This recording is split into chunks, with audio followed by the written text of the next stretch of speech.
Okay, hump day, hump day, hump day. It's time for the Motorcycle Cannonball Chronicles. Getting ready for a killer show, just 3.5 minutes out from going live with this one. I'm your engineer, Chris, 50 floors below the street level here in the Source Media studio, getting ready for another killer episode of the Motorcycle Cannonball Chronicles. If you don't know what this is, it's the show that celebrates the riders, machines, and teams that keep them going. The motorcycle race of all races, cross country on 100-plus-year-old motorcycles. Jason Sims and Rob Nussbaum, your hosts. Going to be a fantastic show tonight. Make sure you hit the like and share button. Get this thing out everywhere so everyone knows we're going live in just 3 minutes. Stick around.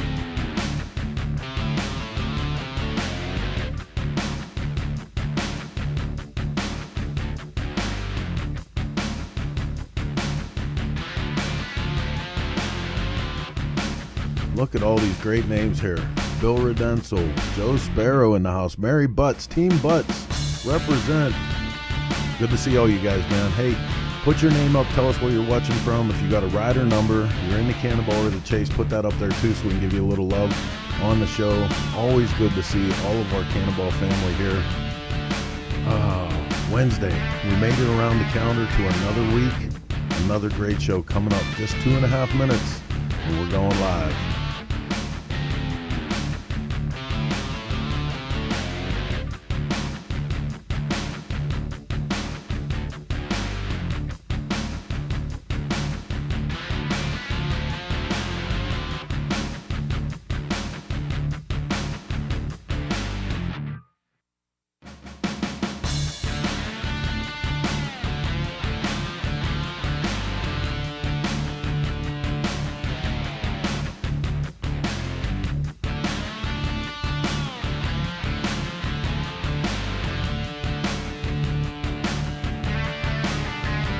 Bobziola, Foxborough, Mass. The home of the, kind of the Super Bowl champions. You guys made another champion team. I know that's hard to hear, but it's the truth. Daryl Huxell in the house, Rochester, Minnesota. Rider number 96, Richard Campbell. Good to see you, man. Great show lined up tonight. We're just 1.5 minutes out. It's going to go quick. Chris Noe in the house, Lisa Landers, Mike Draco, David Klum. Got to take a big breath to get through everybody here tonight. Canada in the house. Always good to see people from outside of the country, and we can thank our friends over at Choppertown for helping us out with that one. They get this show out all over the world, and we appreciate them. We appreciate all the support. Going live in just a minute. Get ready for this week's installment of the Motorcycle Cannonball Chronicles.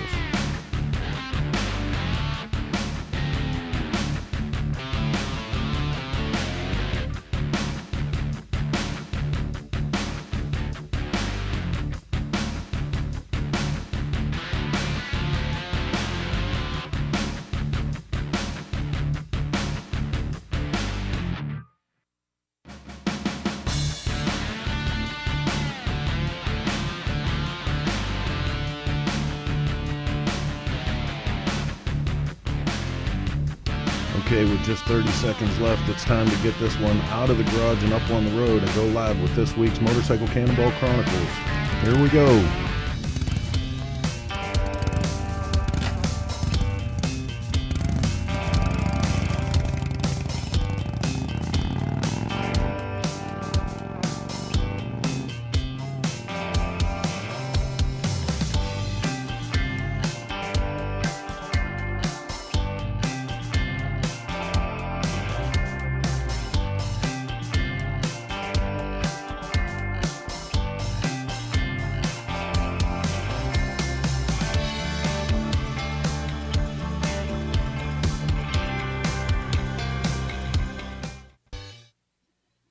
Well, hey there, Cannonball crackheads. What's happening? That's right. It's Wednesday night. Cannonball Chronicles coming back at you. Oh, yeah. We got a really, really good show tonight for you guys. I'm Jason Sims. I'm your host for tonight. I'm joined by this guy right over here, Mr. Robbie Nussbaum from the world-famous Retro Cycle. What's happening? What's going on, Jason? How you doing, buddy? I'm doing good. I'm doing good. What have you been up to? What have I not been up to is a question. Okay, what have you not been up to? I've been working 22 hours a day lately. I'm a little spread thin on myself, but I think we got some pretty cool things that you're going to be hearing from us here real soon. So for those guys that are anxiously waiting to see what my antics are on the cross country chase, be watching your emails. That's all I can say. Watch your emails, watch your text messages. We got some pretty exciting news coming real quick for you. How's your old merch going? I saw your post about selling off the old merch.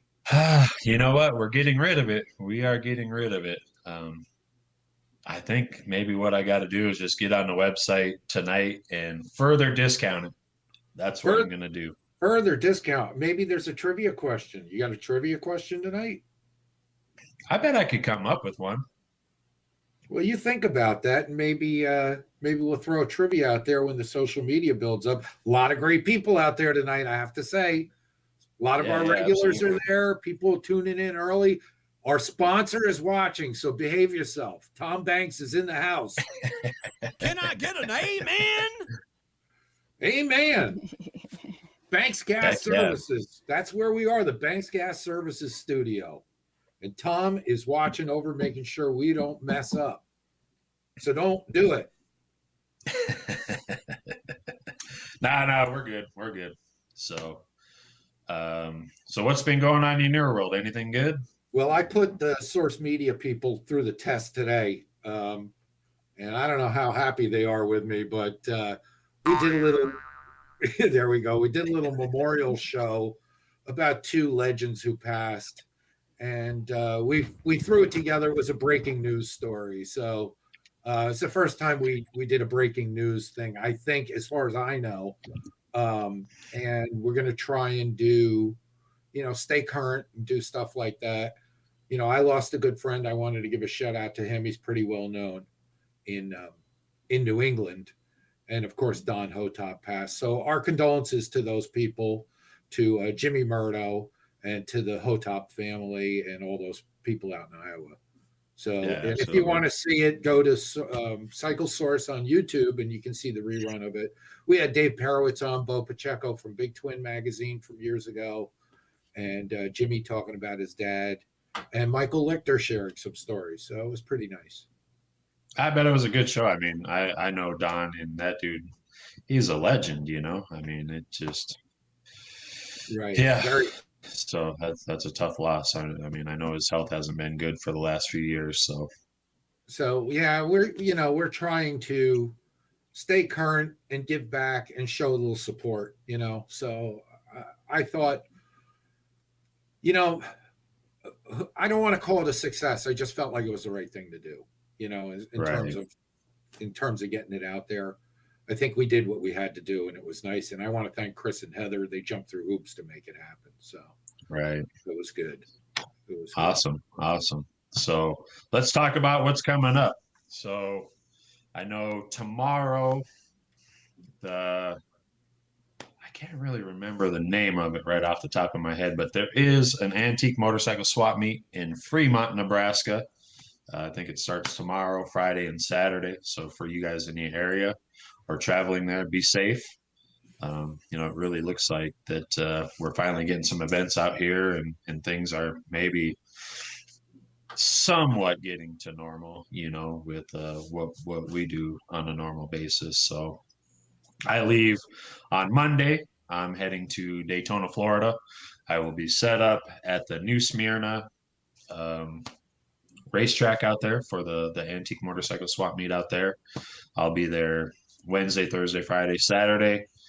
And then I'll probably be hitting Warren Lane's show on Sunday. He's having an antique bike show on Sunday, I believe, at the Broken Spoke. And then we'll see what the rest of the week brings there. So looks like we're actually going to get to do some meets and get to see some buddies. Is Billy doing the Sons of Speed this year at New Smyrna?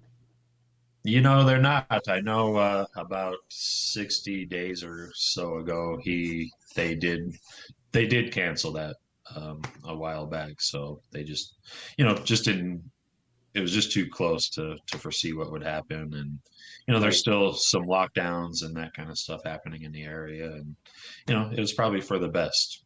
Right. Right. And that'll just bring all that much more anticipation to it when they are able to do it again.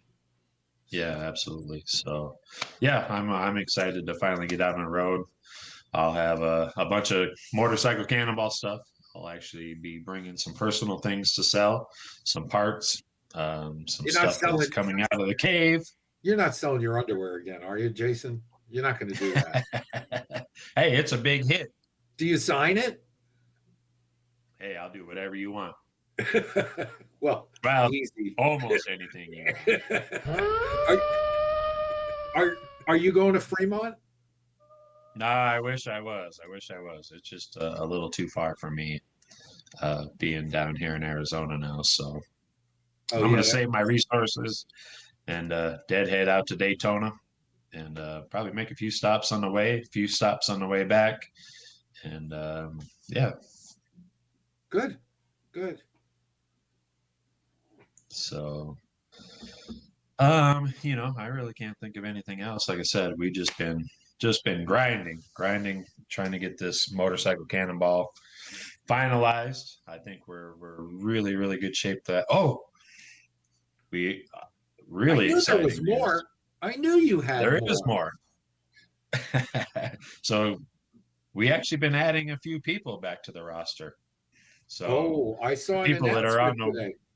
Yeah. So for the guys that are out there on the waiting list, make sure to be checking your emails because you might have got that lucky email that says, hey, you can be part of the family. I know that Tim Burns is very excited and very nervous. Right. He posted up today on our social media channels that he's really excited about doing this. So. Oh yeah, for sure. That's But, great. With the rookie guys, they always have those first time jitters, the what ifs or, Yeah, we can maybe touch on some of that tonight with some of our veterans about their rookie experiences, Right. Yeah, exactly. See what they have to share. So exactly. Hey, our old friend Rebecca's back this week. Oh, she is. Yes. And she has some stuff to share with us, I think. Well, let's check it out. What's this segment called? I don't know. It's been a while since we've done it. So how about we 1,000 words, my friend. 1,000 words.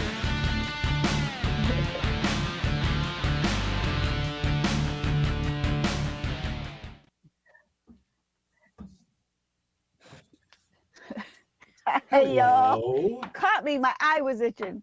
I hear nothing. Because, now that everything thawed out down here in Texas, the allergies are back. Didn't take long. And I almost turned my air conditioner on today. I'm making myself not do it because it's February, dang it. But, yeah. So, anyway, how is everybody? We're doing good. You can't hear me. I don't. Let's see. Let's see. I don't know what's going on. I can hear you loud and clear. Are you there? You can hear me? Okay. I just saw that Rob can't hear me. I'm okay. Just me and you, I guess. Let me just keep talking then. I'm thinking, oh my gosh, did I hit a button I wasn't supposed to hit? I'm supposed to know all this stuff. Oh, okay. So this week, I have a video from 2014, and it's not about Scott. I don't have a lot of video of Scott riding, which I feel really bad about, but it just happened that way. So in lieu of having footage of Scott, I went through some of my 2014 stuff and I thought, I just need to share something that's kind of a little bit more on the artistic side. And there's one particular team that I just love watching. It's watching them work on that bike is like watching a ballet in a lot of ways. They don't talk much, like rarely ever do they talk. They just keep working. There's 3 of them. They've been on every single Cannonball. That same bike has been on every single Cannonball. So all the Cannonball people know who I'm talking about already. Oh yeah. It's just it's beautiful to watch them working, and they never stop. The processes that they go through and the things that they do with that bike never stop. They're just, even early in the mornings when one of the guys is getting ready to ride out that morning, his hands are constantly moving, touching each part of the bike to check to make sure the bolts are tight and the adjustments are exactly how they wanted them to be.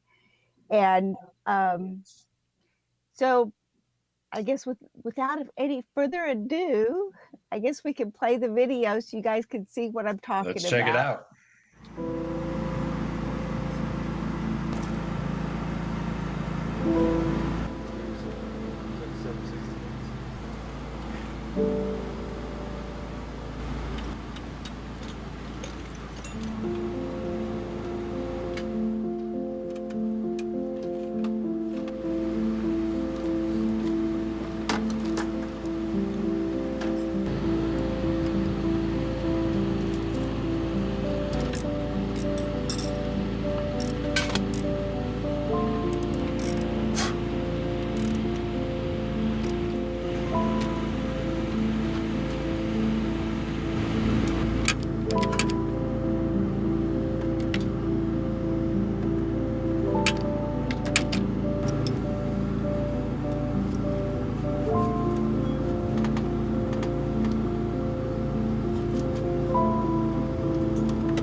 Man, those guys are truly, truly artists, aren't they? They really are. I believe that. I really do. I have to limit myself. I'm okay. I'm kind of telling on myself here to the boss. I have to limit myself around them because I love watching them work on that bike so much. It really is watching art happen in front of me, and my camera loves them. I love just hanging out with them. I mean, they don't talk to anybody, so they rarely ever talk to me either. So I can just, kind of squat down in the parking lot and videotape them all night long, except that there's other things to do. So I absolutely make myself not hang out there too long because I just enjoy it that much. Absolutely. And I know there's a lot of other people that feel the same way, because many times people will say, we just love Shinya's team and Chabot Racing, Team 80. And they're such they're such a gracious team too. It doesn't seem to bother them when there's a crowd circling about watching them. For sure. So, well, that was a great video. I know we're having a little bit of technical difficulties behind the scenes right now, so we're going to cut to a quick commercial break, give some homage to our sponsors, and we'll be back with you guys here in just about 2 minutes, and we'll progress with this show. Hang in there. Stay with us.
Hi, I'm Tom. I'm with Banks Brothers Motorcycles.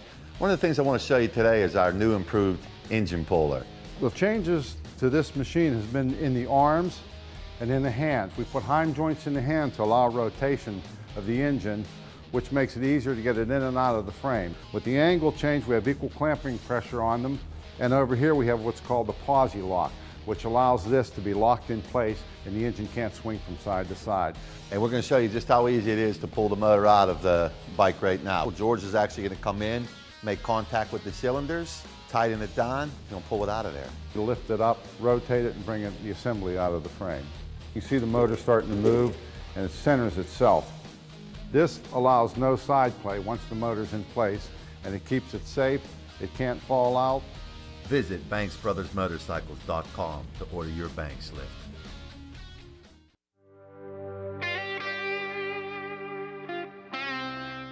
I guess it was about 1958 or so. I was 13 years old.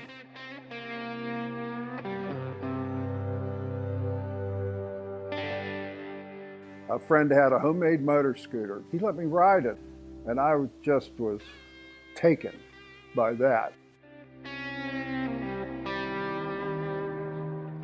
There were garage builders everywhere before the pros took over. Especially bikes and hot rods, you had to have friends that did all the different things.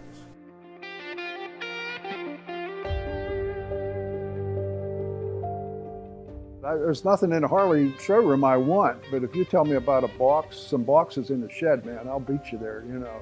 And then it was that fun and that personal pride that you took a basket case and you made something out of it. You know, anybody can go buy one of those, but you got to build one of these. And that's the difference.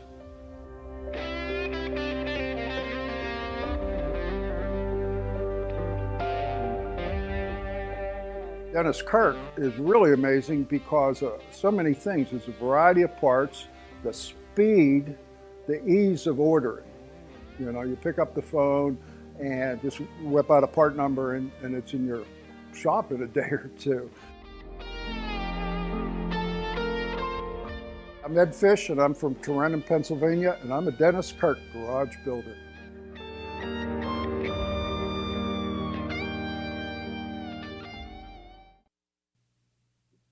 Well, I tell you what, I sure hope we bring, awareness to these great sponsors by showing you these killer commercials. Right. And I don't know if anybody knows this. I'm going to let a little secret out here. That commercial was shot by Source Media by Chris Callan himself and edited. And I think he did an excellent job on it. Oh, wow, cool. He did. I mean, that commercial, that commercial really stands out now. Nicely done. Nicely done. Heck yeah. And you can never what about argue that with the bank banks. slip? You can never argue with the banks lift, right? I'm What are telling you you. pushing around? I sure now hope with- they sell a ton of those things because, man, it's the best product I mean, I've got in my shop right now. What are you pushing around on your banks lift lately? I've actually got a 1921, no, actually 1922 F motor. Nice. And you just push it around the shop, right? I do, yeah. Thinking, someday I'll find a frame for this. So if you're Let me out see, there does it listening fit and you this- got a 1922 frame, hit me up. Yep, contact me and I'll get in touch with Jason. So, Oh yeah. heck yeah. Well, dude, we have a freaking killer guest tonight, or I should say guests. Man, I've been waiting for these guys to come onto the show. They are great. I love these guys. They are why I miss South Dakota right now. Let's check with this. Let's check with the sidecar first. Rebecca, how excited are you about these guests? Oh, I love these guests. They are two of the sweetest people on this earth. And for them to be also to be Cannonball people, I mean, how can you beat that? Absolutely. You just can't. Absolutely. Jason, well, let's bring it to them. Let's meet the riders.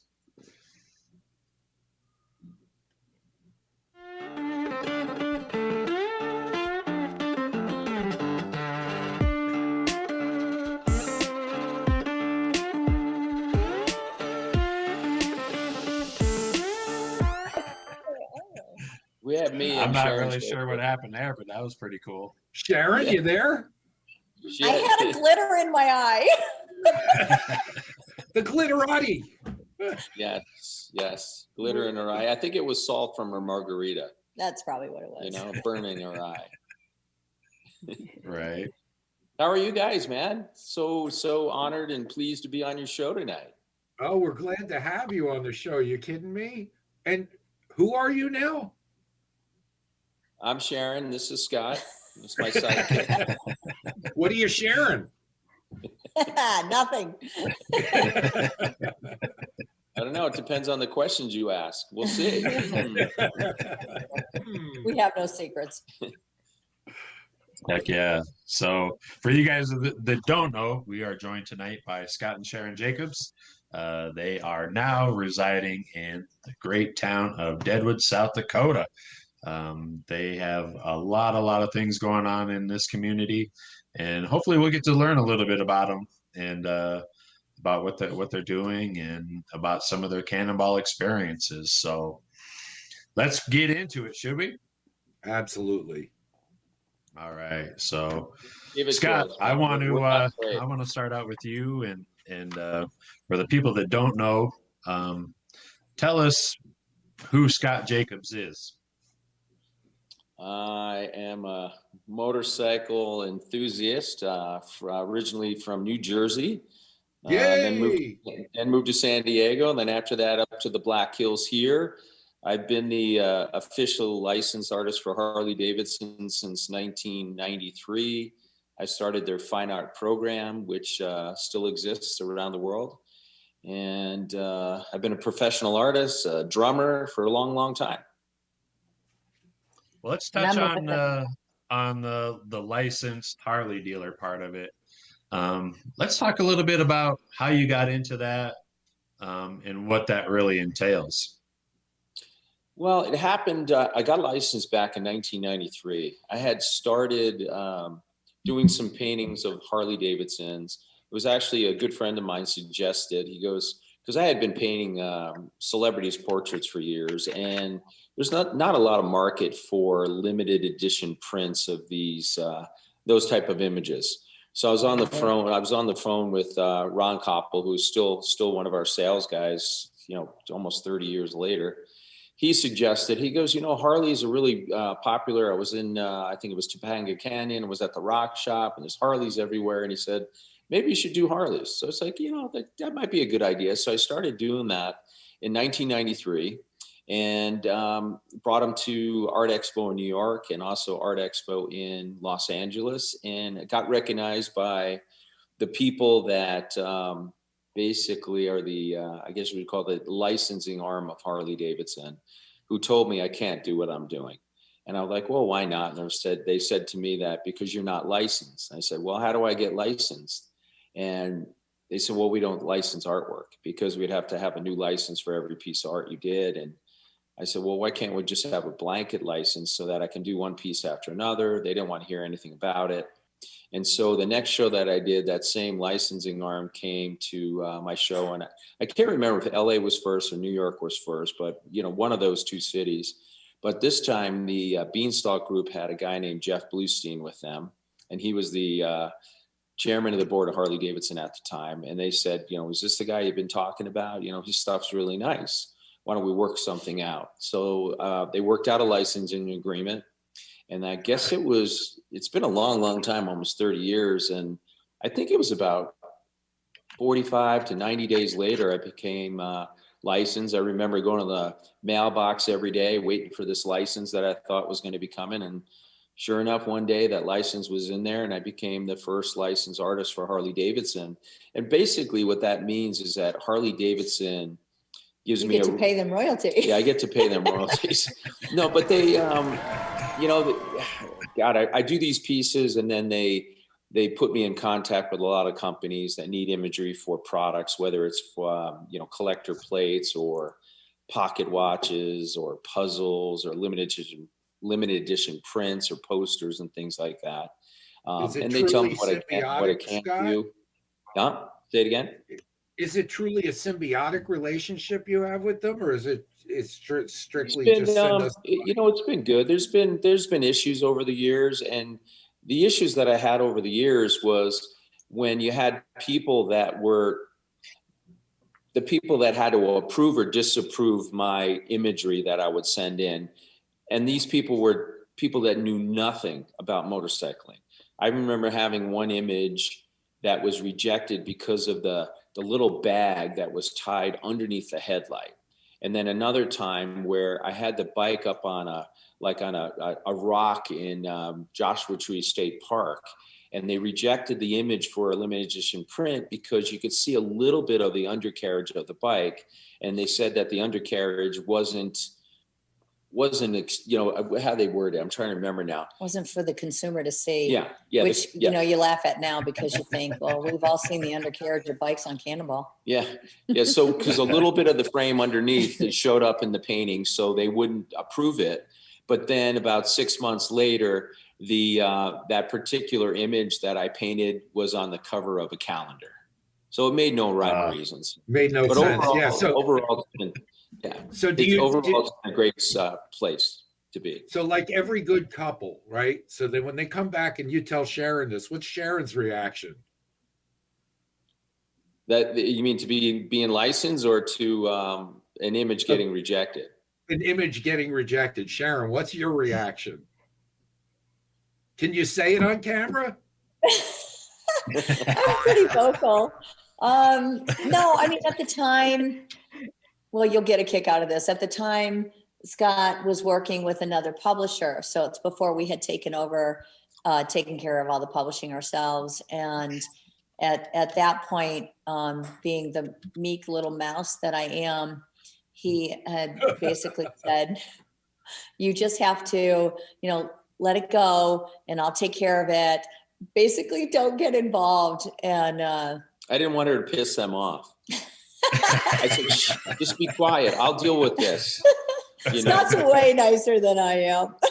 And it worked out. I mean, you got to pick your battles. Yeah. And Good cop, bad cop. It was a symbiotic relationship for almost 30 years now. We don't hear from them much anymore because we just got to submit something or send something in, and they pretty much give me free reign of what I can do now because they know. They know that I know what they want. And we do have a great respect for the company. And yes, I do get involved now. This was a long time ago, and at the time I was raising our daughters, so I wasn't as involved in the company as I am now, or have been. Yeah. And so does that answer your question? Yeah.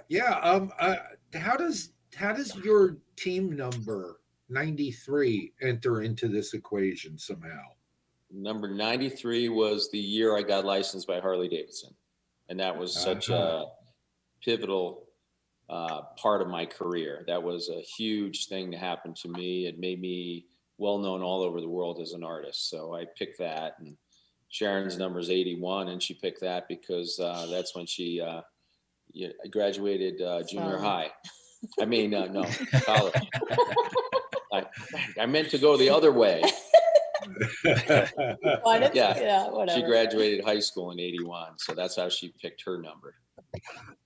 So I'm kind of curious, going back to the artwork and the licensing part of it, do you have a number on what you've actually done for Harley Davidson? I mean, is it 1,012 pieces? Is it 3,000 pieces? I would think it was between 500 and 700 pieces. Some of the paintings take 2 to 3 months to produce. I do what I would call a monumental piece a few times a year, which would be a piece that would take me, 6 to 12 weeks to produce. And then I do a lot of smaller pieces. Like today, I just finished a small painting that probably took me about 2 weeks, so yeah, but about my injury and everything, I'm having issues with that right now. So they're taking a lot longer because I'm only working a couple hours a day right now. We'll get into that. Right. We'll get into that in a little while. So how about, does the artwork, is it just artwork, or does it make it to the t-shirts? I'm always kind of curious about that. I mean, do they take your imagery and then use them? Yeah, off the top of my head, just to give you an idea, the images have appeared on, and you can help me too, they've appeared on collector plates, they've appeared on puzzles, pocket watches, collector coins, beer steins, tin signs. I have some of the top selling tin signs in the world, tiles for your house, clothing line through a couple of different companies over the years, which is great because they pull from the archives that I've done of images that I've done, maybe 20 years ago, 25 years ago. So it's nice to see revenue come back in from an image that I painted a long, long time ago, rather than have to produce something new for a new product. Harley Davidson also did beach towels. Oh yeah, forgot about that. Yeah, there's a lot of things. I mean, I'm doing this a long time. There's a lot of things that I've forgotten about, but I try to collect at least 1 or 2 of every single thing that has been produced. But the biggest part of our business would be limited edition prints, whether they're lithographs, giclées, or what they call it, silk screens. And the uniques. Yeah, and the paintings, and then posters. And then we have open edition prints as well, too, on top of that. Mike Draco commented he loves your work, Scott, and he especially loves the Shadow series. Can you tell me a little bit about the Shadow series? And Mike Podger likes your wine bottle stuff. Yeah, there's a couple on the wall behind us. One is a Marilyn Monroe piece, and one is a Luce piece. I can see in the screen here. Yeah, Luce between us and Marilyn Monroe on the other side. But the Shadow series is something that I came up with one day, and I would say it was probably inspired by David Mann's Ghost Rider, because David Mann did that Ghost Rider where a guy's riding a bike and there's a ghost of a guy on a horse, running next to him. So it's like a statement between yesterday's bike rider and today's bike rider. So as a kid on my bicycle, my right grip was always loose. So I always made believe it was a throttle, basically. Mine too. And that yours too. So Easy there, Vanna White. So yeah, there you go. There's Ghost Rider. So my idea was to have the kid who's the guy on the motorcycle be on the bicycle, and then the Ghost Rider be his shadow of him as an adult. It's called The Writings on the Wall, if you want to pull it up and put it up on the screen. The Writings on the Wall. And so there you go. Yeah, he's quick. Oh yeah, you got a couple of them there. Yeah. Yeah. So you can see the little boy there, and he's got, you know, he did exactly what I did, where I had the cards in the spokes, so it made noise, sounded kind of like a motorcycle when you And that rode was down. that, like, special Schwinn bike or something. Yeah, right? Schwinn bike. Yeah, and that's another one. Right. That one there is called "And So It Begins." So here's a little kid with training wheels on his Harley Davidson bicycle, and then his shadow was him on, you know, a chopper as an adult. You know, and that series has been super popular for us. It's unbelievable. And the Writings on the Wall piece was actually turned into a watch. Yep. And we have a watch line as well. And it sold out. Yeah, that's why I'm here. Oh yeah. It sold out immediately. Do you have one to show us? Do you have a watch to show us? I could, if you want to talk to Sharon for a second, I can go into the next room and get you a watch if you want. Just went. Always. You want me to walk into the next room and get it? Maybe Yes, at some point. We have so much to talk to you about, and I know Jason's got some questions. So, Jason, fire away. I was going to say, if you Google's Writings on the Wall watch. Talking about that part of your work, I want to talk about some of the new stuff that you're getting into. Seems like you and Sharon have really kind of diversified here in the last probably 2 years or so, and picking up a few new hobbies, I'll call them. Let's talk about those a little bit. God, kill me. Well, they, you know, I don't even know how it happened, to be honest with you. I don't either. I think it started with Olivia and let's Jared. blame Olivia. It's Olivia's fault. Oh, neat. So Olivia said, you can't just say Olivia. Who's Olivia? Olivia is our oldest daughter. Wait, there goes Sharon again. Oh, sorry. She's getting No, the I'm dog not now. leaving. There's the watch. There you go. There you go. That's Crystal. She's got one crystal blue eye and a brown eye. So that's Sharon's new puppy. So the reason I say Olivia and Jared is because Olivia and Jared, there was a beautiful building in downtown Deadwood for sale.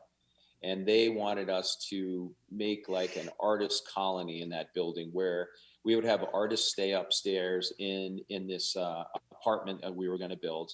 And then downstairs would be the publishing company. I went and saw it, a beautiful building, but I didn't really have a lot of confidence in that doing well. So I went and looked at the building. We ended up buying it. And then Sharon was downtown with the city, and we really didn't have an idea what we were going to do with it. So the city was giving us a little input. They were saying that, you know, Deadwood really didn't have a grocery store or a bakery or, you know, a brew house or a brewery. Honestly, it was like everything that we had discussed. Yeah. All the possibilities. And it was, you know, fun. And Scott was thinking, oh, a bar, we'll do this. And he kept saying a restaurant. I said, don't call it a restaurant. I don't want a restaurant. It's too much work, because I know where I'm going to be in this. And so I kept saying, we're going to be a bar with bar bites, but a nice bar with bar bites. And it's a restaurant. It's a full-blown restaurant. You've been in there, Jason, you know. So originally it was going to be Jacob's Brew House. So on the original, I guess you would call it, what's it called? What you got from the city, the permit to redo the building. We put Jacob's Brew House and Grocer as the working title of it. So we decided to open up a brew house. It's got a fine bar inside of it. And we were going to have a grocery store. So you could go into the grocery store and you could buy some fine cheese and wine and meats and things like that. Well, and then you could, a grocer. So then you could sit down. A grocery and grocer actually have different definitions, just like a brew house and a brewery have different definitions. So a grocer is a specialty food store versus a grocery that sells, you know, toilet paper and toothpaste and food. And then a brew house is a place in which one sells beer. A brewery is one that brews beer. We have both of those now, or soon. So we bought the one building, and then 2 buildings over, that was for sale. And so we bought that building as well so that we could use it as a staging place to put all the components to rebuild the first building. And then one day, a guy comes up, and I was walking out of the back of that third building, and he goes, "You need the building in between so you can just join them all together and, bust a hole through the walls." And I was like, well, these guys have been in this building for 45 years. I don't think they'd ever sell. But you sent me in. Yeah. So we basically, we went in there and we talked to them, and I said, would you think about selling your building? And they're like, no, we're here 45 years and we're going to basically die in this building. And I said, what if I overpay you for the building? And then their ears perked up. They're like, what do you mean? And well, so it's an accountant and attorney. Yeah. So, and I basically went in when I started. Exactly. And I went in and I was like, well, I said, we have you surrounded. You should just sell us. Surrender. Give us your freaking building. That's real Deadwood stuff right there. We have you That's real surrounded. Deadwood style. Yeah. Well, we needed laughed. the building so that we could expand our kitchen, and it's amazing now. And then our newest project is in the third building that we were just using as a storage unit is actually going to be a full brewery. We hired with bar bites. No, full restaurant, everything. So we're going to produce about 2,000 barrels of beer out of the new brewery. It's called, the brewery at Jacob's Brew House. We have an amazing brewer. Yeah, He's- Carson Quinn is our amazing. brewer. We've got a lot of confidence in him. He's made a lot of great beers for other breweries, and I think it's gonna. I just think it's gonna be amazing. So when you guys are back in town, you got to stop in because it's a cool building. Couple months out. Yeah, just a couple months, and we'll be brewing beer. Do you guys drink beer? I got a question on that. So we know a lot of those buildings in Deadwood are very old buildings. Can you give us an idea of what they date, how far back they go? The first one. The first building where That the building that you're showing now, the brew house building, that's from 1895. And then the two buildings that we own on Main Street, those are from 1876. No. Wow. Oh, on Main Street. Yeah. The two The that gallery, are attached. the gallery building. Yeah, the gallery building. 1876. The 1895 next to the brew house. Those are like 1950s. So they're not old. We don't have that wonderful, there you go. architecture to show. But Yeah, and then we also, just FYI, and I'm sure you don't have this up here, we have a penthouse that's actually zoned separately as a condominium, and that's the arch window in the picture you're showing there. And it's a gorgeous vacation rental, and I'm really proud of that. We when we were stripping and basically demolishing everything in the building, stripping it, we came across this. Well, two separate walls in the penthouse. One is now a hallway. So we basically changed the layout so that we could kind of incorporate what we had found behind the wall. And it's signatures. And it shows up, it's under like Airbnb, 1895 Jacob's penthouse. And there's a picture of the wall that has all these signatures. And the oldest one I've seen, I think that's it. The oldest one I've seen is, what is it, 1901? Yeah, And there actually might be a picture in that scroll it's there. just the coolest thing. So as soon as we saw that, no, that's not it. That's the shower. Right there. Yep. So as soon as we saw that, that's a writing, and that's Elva Campbell, who says, 5 years and 2 months ago, or after a lapse of 5 years and 2 months, I resumed work here. With the same old sorrel boss. 2 months later left. Yeah, with the same old sorrel boss. 2 months later, he proved to be, we think it says poor man, and left.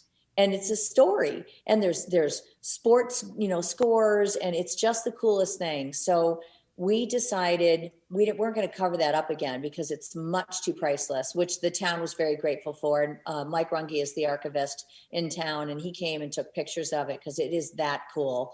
And he went ahead and we put glass in front of it, and then this rope lighting down the whole thing so that it's your hall light. And for me, it's you can't get things back. So proud of it. Absolutely. I absolutely love it. And I was actually reading our reviews, and we have a 5-star review, and the comments are absolutely positively amazing. And 4.8 at the brew house too. Yeah. Wow, we just- excellent. Yeah. We have a couple of bad reviews, but we have a bad review because somebody came in 5 minutes after. That both locations are just awesome. I've got to sample the food and eat there and take a tour of the vacation rental. And it is definitely something to see. So for you guys out there that are traveling through Deadwood, make sure you guys stop and check the place out. How do if they want to look into booking the rental, is it on Airbnb or VRBO, or how do the people find that? Yeah, it's on both, and it's basically under 1895 Jacob's Penthouse. That's the fastest way to find it. And I even have a hard time finding it, but I find that if I keep zooming in, because we're in downtown, you eliminate all the other, outskirt ones. And it's nice because we have had some people ask about the sound because we're over the brew house. And one person had said, that you would think you worry about the noise, whatever. And he said, we hear nothing. And we have blackout curtains and they come down on the top or up on the bottom. It depends. And it's 3.5 bathrooms because it's 3 bedrooms. We do not rent them individually. It is the whole thing. You just get if you want 1 bedroom, which we've rented many times, you still get the whole apartment. And I basically pretty much planned for everything. If somebody wanted to come and bake a cake, there's enough stuff there that you could do that. Yeah. So, and we'll bring you food from the brew house upstairs. We'll stock the bar up there if you want with wine and everything. It's an amazing location for somebody that's coming up for the rally and wants to stay in downtown Deadwood. Everything is right across the street. It's quiet. We got plenty of parking in the back. So it's the perfect space. I've never even stayed up there yet because we keep renting it. Yeah. Which is good thing. Our daughter stayed there, that Olivia girl. Yeah, that Olivia girl who came up with the idea. Thanks, Olivia. Yeah. Mike Draco has chimed in again. He says, let's back up a little bit. What about Sharon? Who's Sharon? How did you guys meet? This one right here. Yeah. How do we meet? Geez. 1,000 years ago. Her aunt worked at my high school, and her aunt I was good friends with. And then Sharon came into town. I don't know what year it was, maybe 1981 or something like that, around that same year as her Cannonball number. Yeah, which has nothing to do with my age. And then she, her aunt asked me if I would show her niece around town. Said that she had just got a job at a local women's store in town. And if you want to go and check her out, go on in there. And my her name's Sharon. She's a little blonde girl. Niece. And her niece, yes. And so I went in there and holy crap, I was like, wow, she's hot as hell. I love her. Stop. I fell in love with her immediately, but I was dating Sue Farkas. Oh, wait, Sue's not watching. Is she watching? And so I was dating Sue Farkas. So Sharon and I showed her around town quite a few times. And we hung out. We really didn't go on a date or anything. No. I never kissed her. I kissed her on the forehead or cheek. Forehead. No, forehead one time. Forehead once. And then I couldn't get her out of my mind. And I think you're missing the very important part. Oh yeah. So he came to pick up my her favorite part. My favorite part.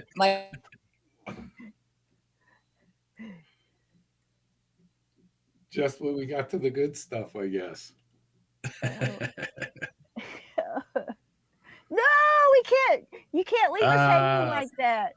Let's take another break. Maybe we can get them back in. Chris, give us 2 or 3 minutes here. If we got more commercials, or run those commercials again, and maybe we can see we get them back and we get some more great stories out of them and get into the Cannonball segment of the show.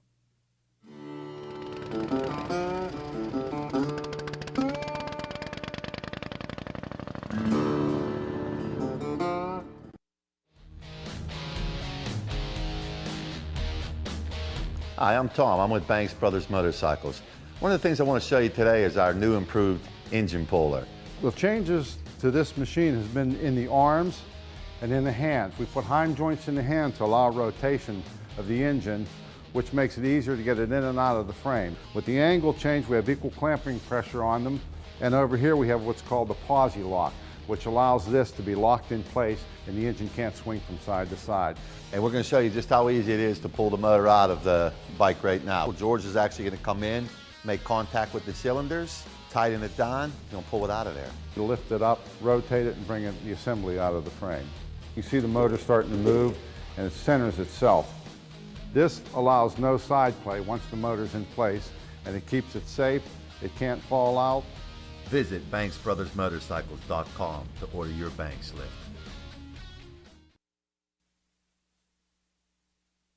Oh, looks like we're back. Oh, Yeah. I don't know if that was you or us. And I was so disappointed because I didn't get to give my line. Jason totally knows me. Give Sharon 15 seconds. You can finish the punchline to her story that most people missed, I think. I don't know what they heard. Well, basically, after we met and we really didn't go out, and I kissed her on the forehead once. I told her I had a girlfriend. And then one day I'm dropping her off at work and I said, you know, I've got a girlfriend. I'd like to just be friends. And Sharon said, What did Go I ahead. say? no, you can say it because I remember it specifically. No, I kind of turned around and I stood there and then I turned and I looked at him and I said, I have enough friends. And I got out, closed the door, and off I went to work. So, and then 14 months later, he came out and found me, and we've been together ever since.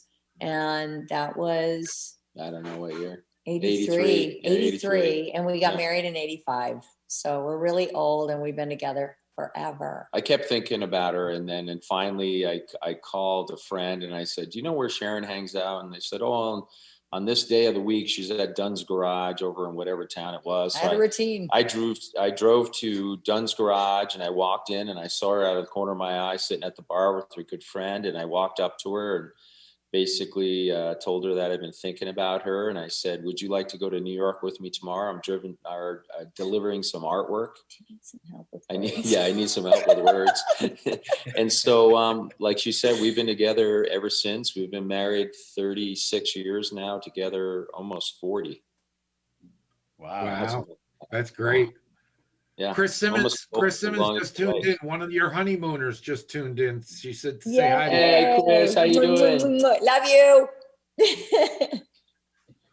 So, all right. Well, let's get into quit Cannonball. talking about work relationships. Yeah. Let's talk about some motorcycle relationships now. Yeah. I want to get The fun into part. talking motorcycles. So I know you guys are great vintage antique motorcycle collectors. Let's talk about how you really got into it and when you got into it. Well, it's Chris's fault, actually. I was like, It's good that Chris is on here now because in 2010, I love Chris and Pat. They're, I don't get to see them much, but I think they're amazing souls. And I went to the Cannonball. I think I joined in maybe Albuquerque that year. And my reason for going was I needed reference for paintings. And I can't remember who rode me, but there was somebody with a sidecar. And they let me ride in the sidecar, and I followed Chris basically across the country. And I took a lot of photos of her, and I took a lot of photos of other motorcycles that I thought would be great research for me for paintings. And I think it was the first day, and I decided, oh my God, I got to be on this race. This looks amazing. Mm-hmm. But that particular year, there was a lot of people that were saying, oh my God, this is horrible. The bikes run great, but physically, oh man, you need to work out for like a year ahead of time and all that. And I'm like, oh, I heard more complaints about the physicality of the Cannonball than the bikes being an issue. So I'm thinking, oh God, I don't have time to work out, I get into shape or anything for this thing. So maybe he's in shape. Yeah. So maybe I'll just, what shape? Round. No, I'm not round. So what I had to do was I had to get a bike. So I think you have a picture of it. So I think it might have been Facebook. I can't remember where I got the first bike. I can't remember how it was pointed out to me. I wanted something, of course, that would qualify. So I picked Was that Sydney? No, 1926 Wasn't it Pat? I don't know. It might have been. I think it was Pat. Somebody Chris, turned me on. Pat? I think it was Pat. Well, we can't hear Chris. I can't I know, read. but they It's too can read little. it. I can't see that. But I got a 1926J. I think it was Chris. Yeah, there it is there. And they turned me on to Steve Hunzinger out of Aurora Grande, California, who's an amazing restorer, an amazing mechanic. Unbelievable. I mean, you guys, I think, have a before and after. I don't know if you have that shot or not, but a before and after. So I gave Steve this bike that looked like a piece of crap. It didn't have a speedo, didn't have a seat, didn't have what's it called? What's the smoke come out of? The exhaust pipe. The exhaust pipe. Yeah, that's it. Yeah. You're a mechanic, Scott. You are a mechanic. It was missing all kinds of shit. And so I gave it to Steve. He goes, "Oh yeah, that's not so bad. I can take care of that." And then I think it was 8 or 10 months later when I got it back, I was like blown away. It looked like he gave me back a brand new motorcycle. Yeah, it was pretty. I mean, I could have bought a house with what he charged me, but man, that thing was amazing. There it is. Yeah, there it is. I gave him that upper thing. I mean, look, it looks like it's from 16 different bikes, and he gave me back that bottom one. I was like, wow. And then, of course, I never rode an old bike before. So I heard about those foot clutches and, the thing, what are those things on the tank called? Suicide shafts. Yeah, stick shifts. Yeah, that's it. Yeah. I didn't even know. I stalled that thing out. I didn't even know how many times that first day. Yeah, I like did way better. every 10 feet. And I pushed it 9 of the 10 feet most of the time. And so he took me out riding, and we rode around Aurora Grande, and that was, I wouldn't say fun. Oh my God. I was so tired because, I had, have to kick those things. Because he's in the shape of round. Shut up. I'm not. You want to see my 6-pack? Hold on. I'll get you some beer. Hey, look at that photo. I didn't even give you guys that photo. That's a cool one. Oh, I like that. That's Sharon and I. But anyway, tell us about this photo. We'll come back to you learning how to ride the bike. Yeah, I learned a lot. I learned a lot about that. That year was that photo you're showing now. 14. That's from 2014. Yeah. Sharon's on a 1936 VLH, and then I rode that bike again in 14, and I had a perfect score. Got every point, which I'm totally shocked because that thing broke down and gave me so much problems over the running with the lantern batteries because you had to bypass the coil. And, oh my gosh, it was crazy. Cool to see that. Let's go back to 12 for a minute with that bike. I want to learn how you learn to ride it. Not necessarily learn how to, but how quick to the event that you were doing this. Yeah, how much preparation did you have once you actually got that motorcycle? It's I didn't have a lot of time, to be honest, because with my art career, I normally travel around the world every few weeks. And so I wasn't home a lot prior to the race. I was trying to get all my commitments with my, my art career out of the way. But you rode a lot. You were very diligent. Maybe 100 miles. Yeah. I got it down, and what worked really great with the clutch, with the foot clutch, what I had Steve do is he put a bigger spring in it. So I actually, instead of doing like toe to go, like Chris would tell me, toe to go, he'll whatever, I forget Chris, whatever she taught me, but toe to go, that's how I remembered it, so when I push the toe down, the bike goes forward. And so what I had him do is he put a bigger spring in for me so I could actually treat it more like a hand clutch. So I used the back of the rocker of the clutch, and I used the ball of my foot. So I just pushed that up and down rather than rock my foot. And that was so much easier for me. And I had no issues. Once I did that, I had no issues stalling that bike out ever. It always worked fine. Yeah, he did good. He did really good. It felt more natural. He's making it sound like it was difficult, but I mean, it was difficult. And she wasn't doing it. She has no idea. No, but you did really well. And then, then I learned both ways. Yeah. Hey, so you guys are making me homesick. Okay. I know. You're making me homesick. You're making me homesick for Cannonball. There's nobody here to tell me how everything's right. Me and Scott. That was awesome. Oh, so Jason, while you're on here now, can I ask you can we get on your wait list? Yeah, absolutely. Well, because I don't want to give up my number. So does somebody have Sharon? Does somebody have my number and Sharon's number? or do we get grandfathered No, we in? saved it for you because we know you're coming back. Yeah, you And know, I got me and my girls. Our daughters want to do it too, Olivia and Alexa, and we have plenty of bikes to qualify. So Just depends on the Right. year. yeah, So, you know, I have to tell you though that so Scott did the 2010 to go and shoot, and he fell in love with it. So when he decided to do it in 12, I thought it would be kind of cool to go and do it with him, but more as like a staffer. And so I rode a 2010 Sportster 48, and it was hysterical. Dogs. Because I love that bike. That bike's got some power. And I would leave like 2 hours after him, and I would just go. And a lot of the pictures, like the one that you had shown with the two girls, those are our daughters. And they actually met us in Sturgis. We left their bikes here after rally, and then Cannonball was the next month. And Scott and I took off, and we went, and it was, you know, it came to Sturgis. And so that's where they picked up, and they rode basically with me, because there was one person, there were probably more, that were whining, saying that, you know, I was helping Scott. I'm like, no, I'm not helping Scott. You do not want me working on your motorcycle. And I remember telling Lonnie, God love him, that, you know, I'm like, Lonnie, do you want to check my bags? I said, I don't have parts. I have nothing in here for him. And he's like, no. So I would basically leave like 2 hours after Scott, and it was very easy for me to catch up.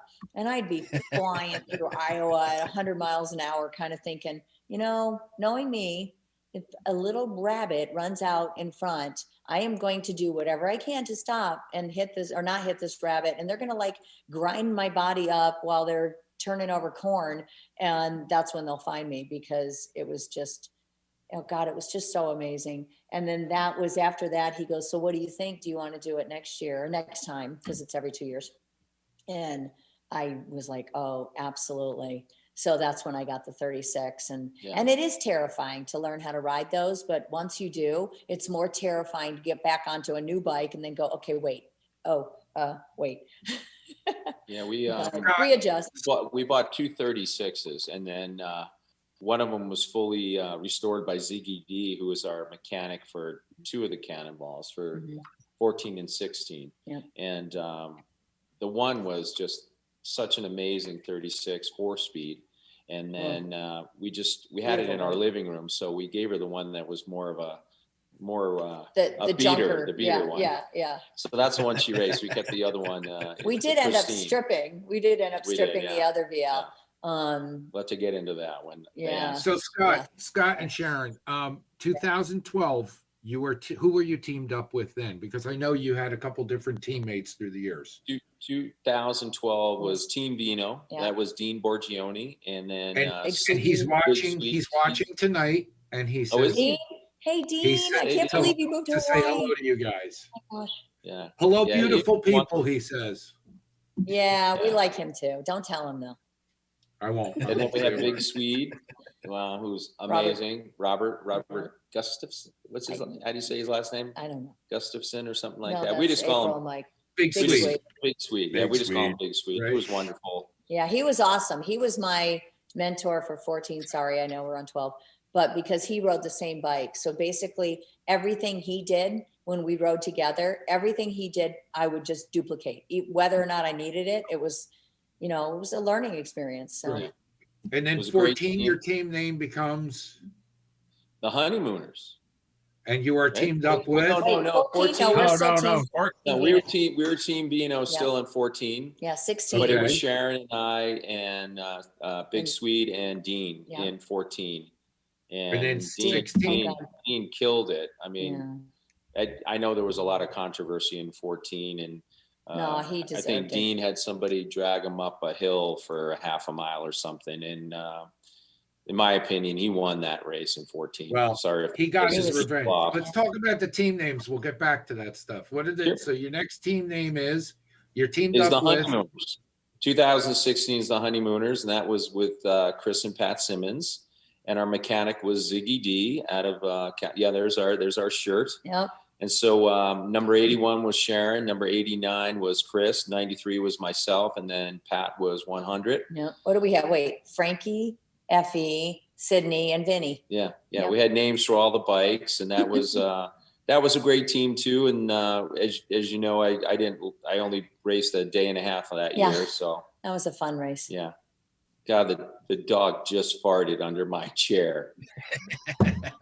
No, do that. I know you guys can't tell, but oh my God. Thank God it's not smell-o-vision. Sorry.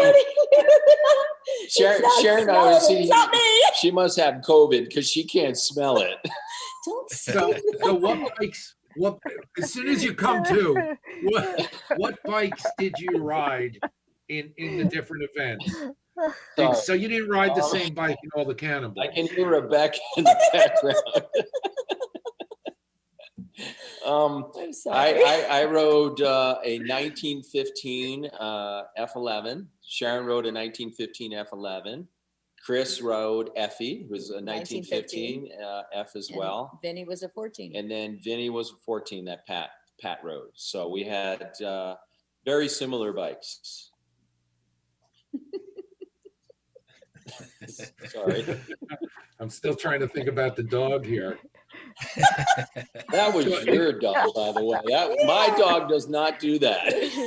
In 2012, you're 2 days out and you're in third place.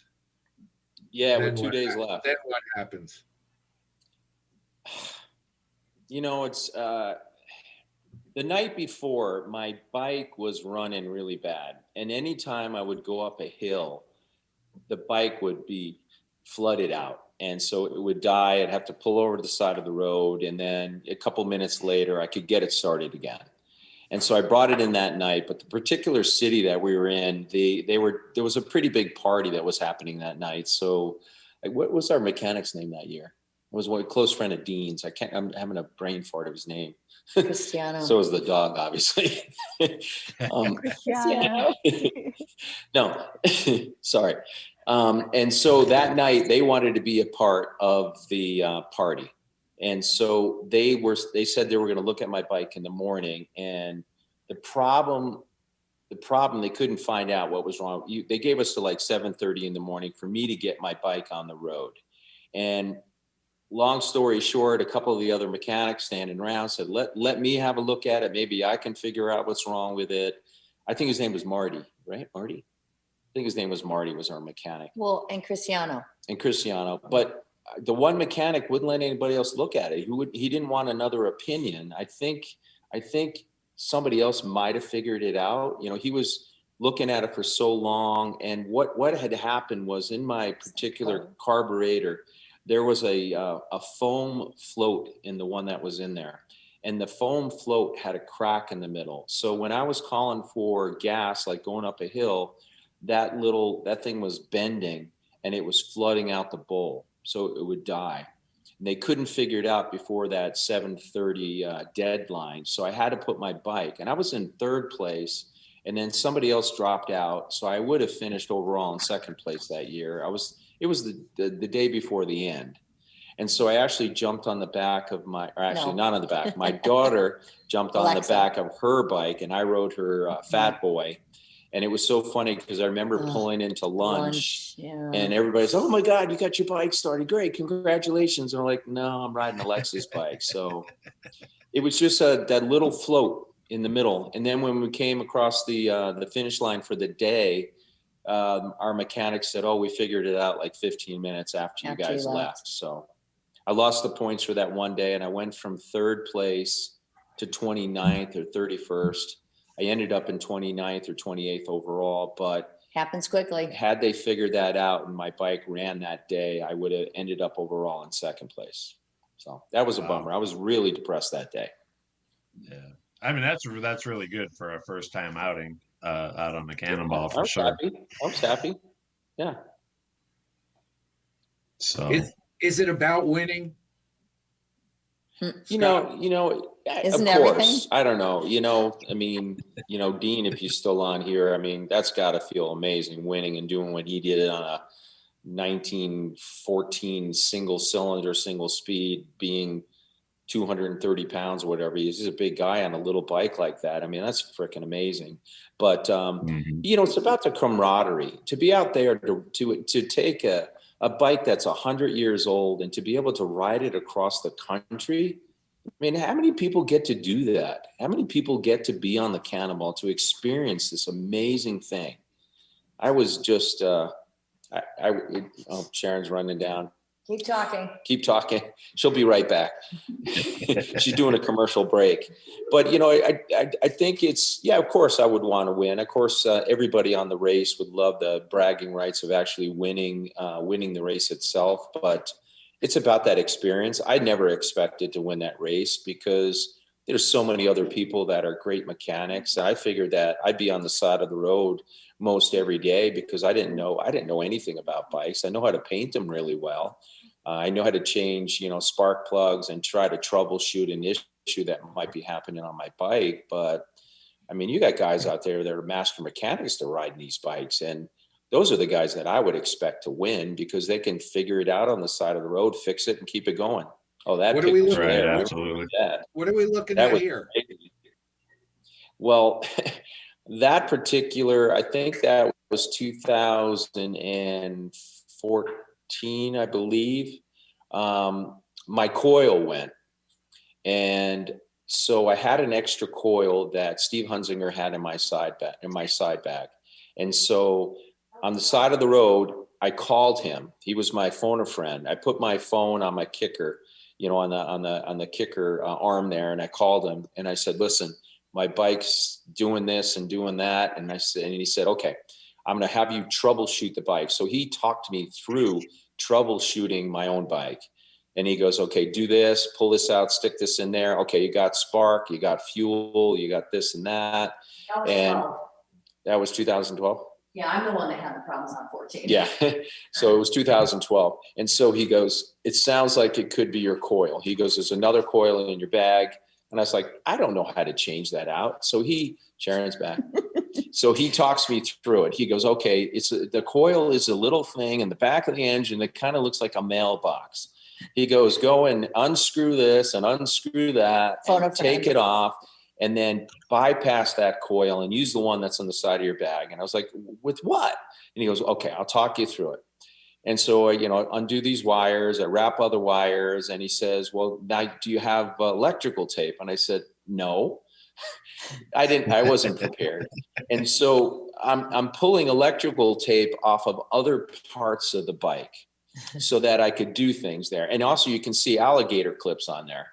Yeah. So later on that day, after I got the coil working, Sharon was riding with me. No, that was 14 because you were with me.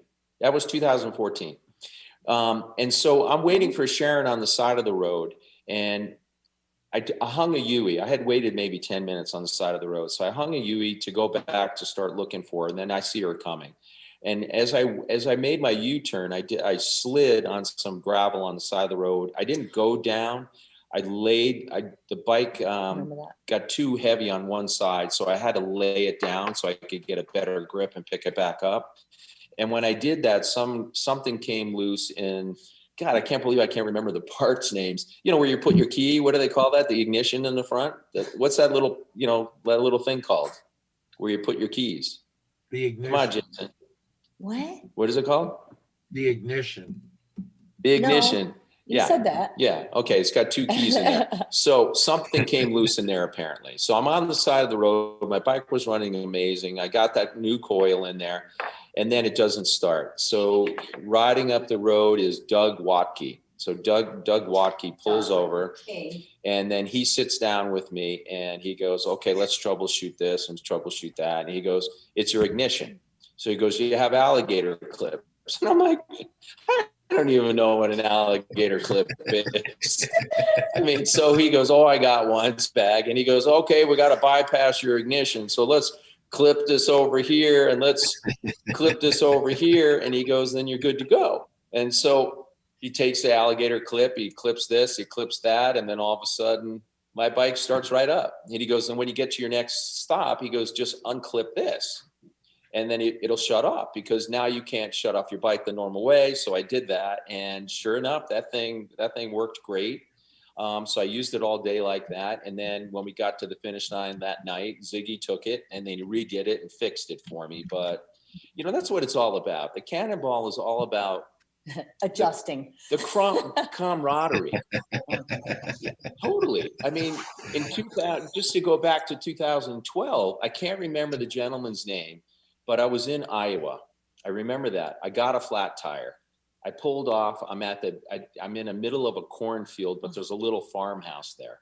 So I've got a flat tire, and then guys are flying by me. I'm sitting on the side of the road waiting for the Grim Reaper truck. And then this bike goes flying by. I think his name was Art. Art was his first name. He had a 1928 or 29 JD. But his name was Art, I remember. Art. And so he drives by, then he hangs a UE and he comes back. And he says to me, he goes, it would have been bad karma for me to keep going because your mechanics got me on the road this morning. And he goes, what's the issue? I said, I got a flat tire. And he goes, I got a tube. And I was like, okay. I said, I don't know how to change the tire. I don't know how to get the back tire off. I don't have the tools on my bike. So he goes, okay. So he goes, I have the tools. I have this. He sits down with me. And here's a guy who's got the motor maids. It was two of the He's got a perfect score at the time. And so he's taken the chance of maybe being sitting on the side of the road with me too long, and he would lose points, but he felt like it was the right thing to do. So he helped me fix my tire. So we get it on, we get the tire back on, but nobody has shampoo from the hotel room. Yeah, nobody has it. Yeah, we use shampoo from the, to make it a little slippery to get it in there. And check the seal. But there's no air. So these two women that are on the road come over, pull in. They're just they were motor maids. Mm-hmm. So one of them was on a Goldwing, and on the front of the Goldwing in the actual fairing was a little like cigarette lighter compressor. And she goes, well, I have a compressor on my bike. And so Art said, there's no way that's going to be powerful enough that's great. To blow the tire up to get it back on the bead. So we give it a shot. And sure enough, the freaking thing was powerful enough. I got the tire back on the bead. And I think I got in that night, and so did Art, with 5 minutes to spare. But that's what I'm saying. It's about the camaraderie. I mean, Art didn't care about, if he cared about winning that race, he would have never stopped. He would have never taken the chance to lose. It is a competition. 5 or 10. It's a competition. But people, it is there. They say the Cannonball family, and God, it's about the experience. I miss it. I would do it again in a heartbeat. Experience. So you will do it again. We have to get on the waiting list. Make sure you put us on there, okay? Hey, you guys gave us a video, and I think Chris has it queued up. So let's take a look at that, and on the other side, you can tell us a little bit about it. All right. Well, here we are, getting ready to ride our 100-year-old motorcycles, getting ready for the Cannonball. Look how beautiful these two bikes are. This is mine.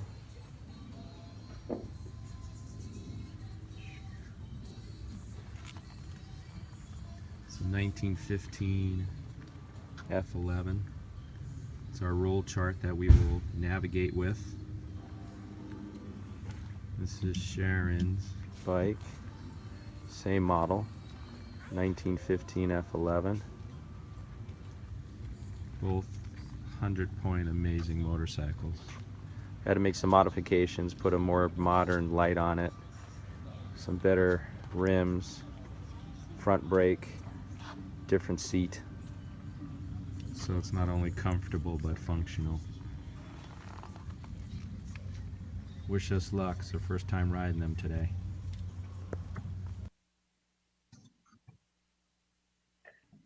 And then we rode them that day, and I stalled it like 15 times within the first half hour.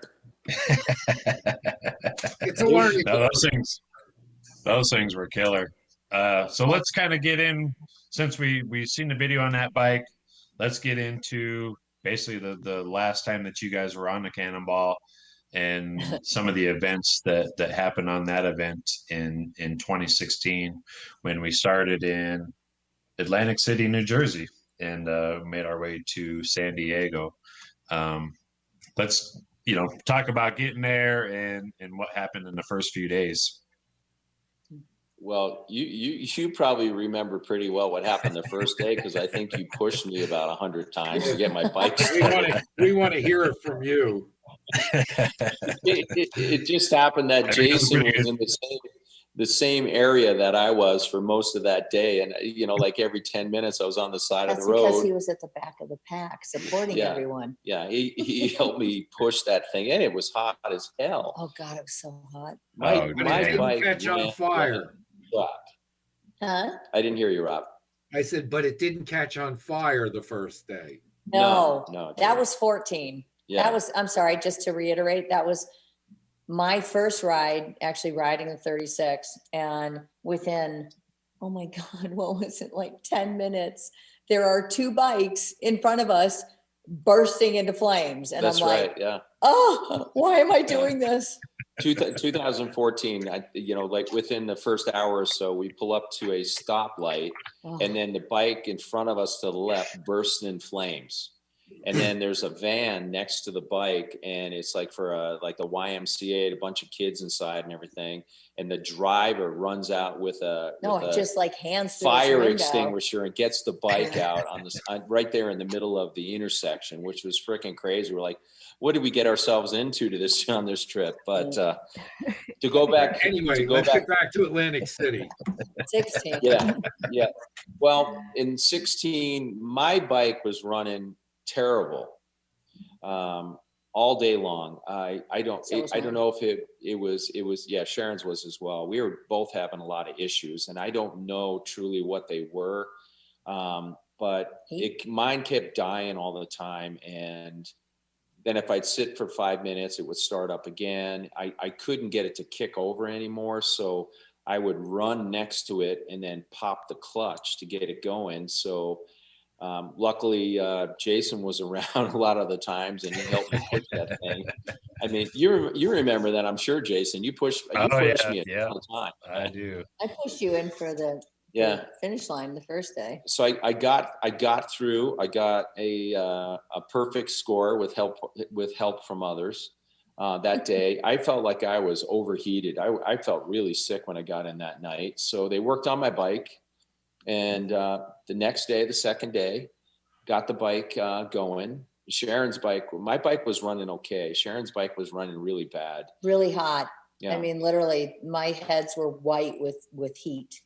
Oof. And oh my God, when I was draining my oil right before I was stopped, and it was just dying, and we stopped to drain the oil because it was just running so hot. And the same cup that I had used, a plastic cup, in all of 14, I had brought with me for 16. And I drained the oil, and within 2 seconds, it had burned a hole through the bottom of the cup, and the oil was all over the ground. And we were in front of somebody's house. It was so hot. Wow. And we were in front of somebody's house, and the guy came out with a coffee can and said, here, try this. So we did that. And I mean, basically, I was praying for down hills, so I could get many miles because I wanted to coast. And that's pretty much where we were on day 2, where I was coasting down a hill, trying to get, a tenth of a mile just so I could be counted. And then Scott was there. We were 4 miles, I think, from our lunch destination. But your bike was running. We were in that gas station. No, it was horrible. Remember? No, the entire day it was running horrible. And then 4 miles out, it was done. I was done. And I had taken my helmet off. I know you asked this for Scott, and he'll probably have to finish because I'll probably cry. But he's like, okay, I got to go. And I said, no, go, keep going. I don't care. And so I waited on the side of the road. And who was it? Dave came up. Well, it was like minutes later, my phone's ringing. And, of course I have I don't know what they call it now, but it was, a fanny pack. And I had my phone in there, and I couldn't get my phone out in time. So when I got it out, it was Scott. And my first thought, I don't know, being a mom, my first thought was, why is he calling me when he's riding a motorcycle? And so I called him right back, and and the only thing he says is, I've had an accident. I need an ambulance. And I'm like, I said, where are you? And he's like, I can't be more than 2 miles away. So I just threw my helmet down on the side and literally started running. And I got not very far, but I mean, I was in full gear, chaps, boots, coat, the whole bit. And it was still scaldingly hot. And then Dave and Darlene pulled up and he had the sidecar and he's like, Sharon, what are you doing? And I said, Scott's been in an accident. I have to get to him. And he's like, okay. And Darlene goes, okay, I'm going to get out. I'll go back to your bike and I'll wait. And you go with Dave. And that's what we did. And he drove, and thank God he had a sidecar, because I would have been one of those horrible passengers on the back that is constantly moving, because I was literally standing up in the sidecar trying to see where my husband was. And we came up on him, and so what happened was I came around a turn in wasn't even Cumberland, Maryland, and they had gravelled the road. They were resurfacing the road, like slurry coating. But they put the gravel down. They didn't put any slurry coat to hold all the gravel in place. There was no sign saying gravel, no sign saying caution, no flag. Loose gravel, nothing. So I come around the turn and they're like, oh, so I tap my brakes and, I got a gravel lock going on on the 15. And so my back tire is not rotating. So I'm just sliding. But I'm on top of the bike. I'm holding it up. But the problem was that I thought that if I could keep it up, I could go through the intersection. I'd be fine because there was no gravel beyond the intersection. But there was cars coming in both directions that I could see. So I had to make a choice. Do I take a chance to go through the intersection, keep the bike up, or do I lay it down and take my chances that I stop short of the intersection? So I decided to lay the bike down. And thank God I had the clothes on that day that I did. I had a pair of ballistic pants from Revit. I had a great coat that Harley Davidson gave me with all kinds of, padding in the shoulders and everything. And then so I laid the bike down. I was doing good. I was sliding. Then all of a sudden there was a bump in the road. And when I hit that bump, it just gave enough, I guess, upward motion to the bike that my tires hit the ground again. And it flipped me. And so it threw me into the ground. And I don't know how fast I was going. Probably coming into the turn, I was going 35. So maybe now I'm going 20, 25 miles an hour. So I was thrown in the air. And all I remember is jerking my head to the side at the last moment, because I was going to land on my head because I was totally upside down. So my right shoulder took the entire impact of the ground. And it obliterated my humerus. It severed my bicep. It tore my rotator cuff attachments off. I have x-rays that my bones are in pieces inside my arm. You can see where my humerus was in pieces. So I spent about 8 days in the hospital. The Flintstones mobile came to pick me up. I was going to comment on that. See that? Yeah, the Flintstones. So I'm thinking, wow. I was pedaling. I was tired. I said, we have to run this thing to the hospital. This might take some time. That does say Flintstone, right? Yeah, Flintstone. Yeah.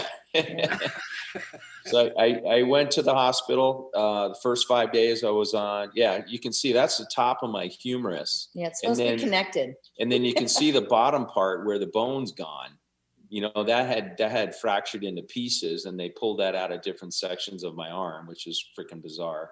But I spent 5 days in the hospital to begin with, and I was on morphine for the first 5 days. And then on the 6th day, they actually gave me an implant. So I got a titanium. It was the 10th day, sweetheart. It was a long time. I don't remember. I was on drugs. He was on drugs. So it was 10 days in the hospital. So they implanted this new prosthesis in my arm, and with a ball on the top that would meet my glenoid at the top and become my new arm. And then recently, just nine weeks ago, I just had a revision of the prosthesis because the actual one that they put in my arm and shoulder wore my glenoid like flat, so that I would be painting and then my arm would all of a sudden drop because there was no way to keep it in place. It would slide behind. Yeah, it would slide behind my humerus. So it kept moving around all over the place. So now I have a new, yeah, that was great. The bruising. So now I have a new titanium rod in there that has a half ball on the top and then a ball that's screwed into the glenoid so it can't move anymore. So the top of it's what's called a total reverse shoulder replacement with an extended humeral rod. And I'm having a lot of issues right now with this recovery. I can't lift my arm above my head. I can lift it to the right or to in front of me. I'm in a lot of nerve pain and all that, which really freaking me out because it's really hard to paint. You know, I'm a little depressed about it. And that's another reason that we opened up the brewery and everything, because I wanted something to fall back on just in case I don't recover from this thing. You know, and at the time I didn't think I hurt myself that bad, but I really screwed myself up. That's a scary situation to put yourself into, man. But I understand that you have some kind of unusual insurance policy. I do. I bought believe it or not, a $7 million policy on my arm back in the 80s. And I think it's like $261 a month for the last, 25, 30 years when I bought it.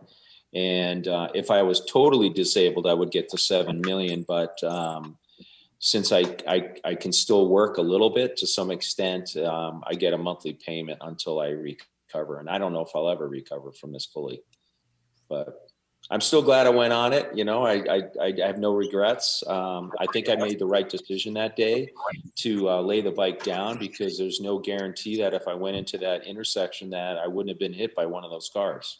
So. Right. And I'm grateful that my bike died on the side of the road, because I probably would not have laid my bike down. And, I think about the possibility that I could have run over my husband, or my husband could have seen me get hit by one of those two cars.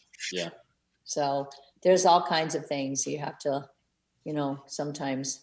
Sharon stayed in the hospital with me the entire time. She slept in her Cannonball clothes. Yes, I was because everything that we had, we just left the bikes on the side of the road, and our mechanics, everybody picked them up, and they, there was one person that really blew me away. What was the guy that came to the hospital?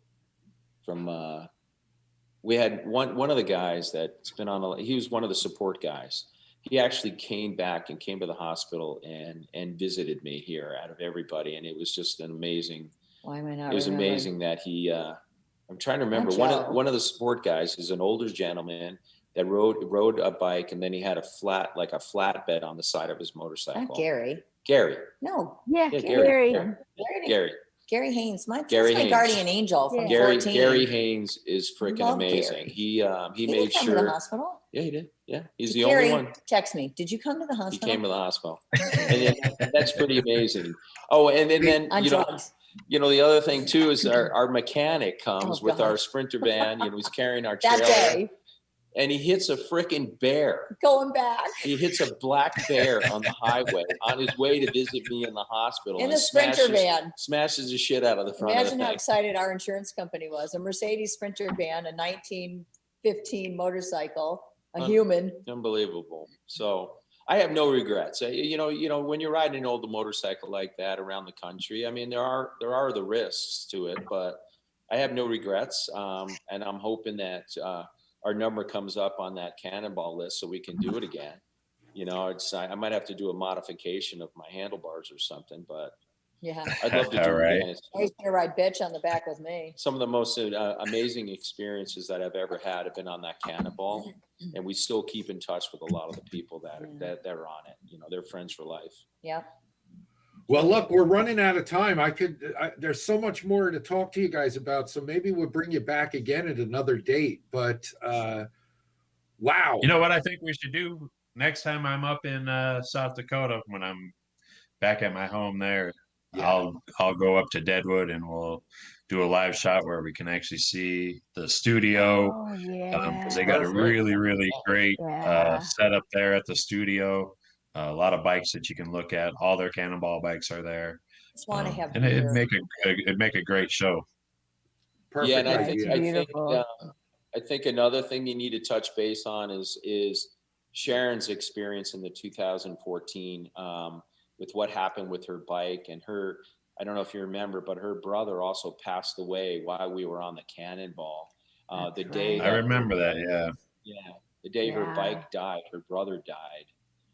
So that was a very emotional experience for her, but she stuck with it. She knew that her brother would want to have kept her on the Cannonball. He wouldn't have wanted her to give up because he was passed so proud away. of me for doing that. You know, so I think that would be a really great experience for people to hear what she went through on that, because that brings tears to my eyes, actually. Yeah, me too. Mm-hmm.